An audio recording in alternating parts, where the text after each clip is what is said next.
महाराज जी, judicial committee गठित की गई है। जिस तरीके से स्टैम्पीड हुआ, भगदड़ हुआ, 30 लोगों के मौत की खबर आई, निश्चित तौर से दुखदाई खबर थी। अब आज डीजीपी प्रशांत कुमार और चीफ सेक्रेटरी खुद मौके पर पहुंचे थे, उन्होंने मुआयना किया है। नहीं, बिल्कुल अच्छी बात है और इसमें सरकार की जो सक्रियता है वो दिख रही है। और योगी जी कल बहुत भावुक थे, हमने उनकी इंटरव्यू सुना और योगी जी बहुत भावुक थे। मेरी फ़ोन पे भी उनसे बहुत देर बात हुई, तो कल बहुत भावुक थे। बहुत मुझे लगता है कि सनातनी के दिल में ही यह भाव आ सकता है। और योगी जी तो साधु हैं, एक परंपरा के आचार्य हैं, नाथ परंपरा के राष्ट्रीय अध्यक्ष भी हैं नाथ संप्रदाय के।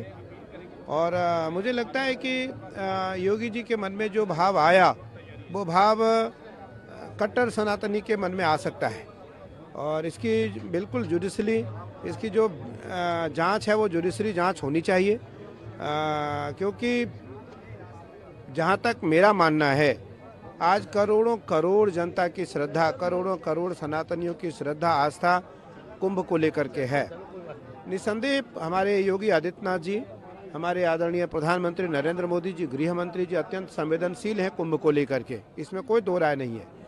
और उनके कारण ही यह संभव हो पा रहा है।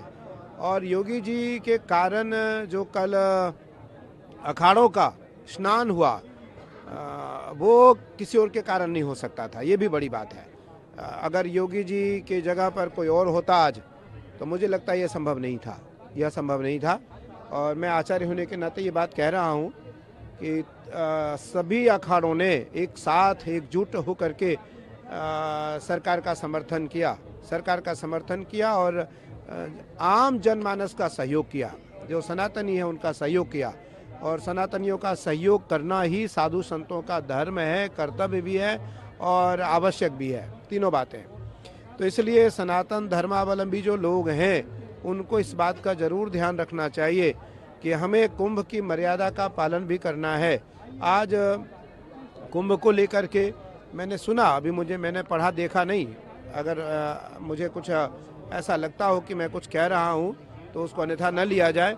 मैंने सुना कि कुंभ को लेकर के अनर्गल बातें की जा रही हैं कि कुंभ में आप ना आए, कुंभ में आपका आगमन सही नहीं है। मेरा मानना है कि कोई ऐसी अव्यवस्था कुंभ में इस समय नहीं है, कुंभ व्यवस्थित है। और आचार्य, अभी मैं आया अपने शिविर से, मेरा शिविर और अखाड़े की दूरी लगभग 9 किलोमीटर के आसपास है।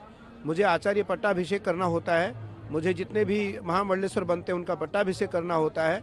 अभी हम कुमार स्वामी जी को एक भारत का एक बड़ा पद देने जा रहे हैं और मेरा मन है कि ये परंपरा आचार्य के अधीन रहती है, तो आचार्य अपने शिविर से यहाँ आकर के पट्टाभिषेक करता है। मैं अभी लगभग 9 किलोमीटर की यात्रा तय करके आया, मुझे व्यवस्थित लगा और सब एक सुचारू रूप से कुंभ की व्यवस्था चल रही है। इसलिए कुंभ बिल्कुल व्यवस्थित है, कुंभ में कोई अव्यवस्था नहीं है।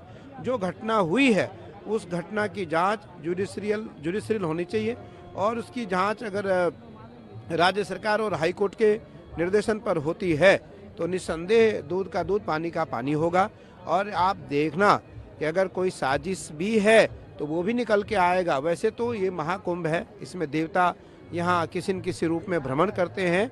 कोई साजिश इसलिए नहीं कर सकता यहाँ हजारों हजार महात्मा, साधु संत, यहाँ हिमालय से महात्मा आकर के प्रयाग में निवास कर रहे हैं, इसलिए यहाँ किसी का साजिश कामयाब होने वाला नहीं है। यहाँ महादेव, गंगा मैया, माँ काली, अपने अपने आराध्य देवता, हमारे अखाड़े के आराध्य देवता भगवान कार्तिक है, वो सब के सब यही हैं, सब के सब उपस्थित हैं।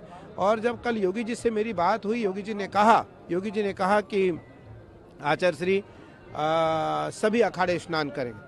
मुझे कितना अच्छा लगा और सभी अखाड़ों ने एक स्वर में माना उस बात को, एक भी कोई प्रतिक्रिया नहीं आई होगी। अखाड़ा परिषद के अध्यक्ष पूज्य रविंद्रपुरी जी महाराज, अखाड़ा परिषद के राष्ट्रीय महामंत्री पूज्य हरिगिरी जी महाराज का एक स्वर आया कि सभी अखाड़ा प्रतीकात्मक स्नान करेगा। और कल का जो स्नान था वो मैं इसलिए कह रहा हूँ, घटना को छोड़ करके वो सबसे अच्छा स्नान था। उस स्नान में एक कॉमन आदमी नहीं था, एक सामान्य आदमी नहीं था। जितने लोग अखाड़े से निकले उतने ही लोगों ने स्नान किया उस घाट पर।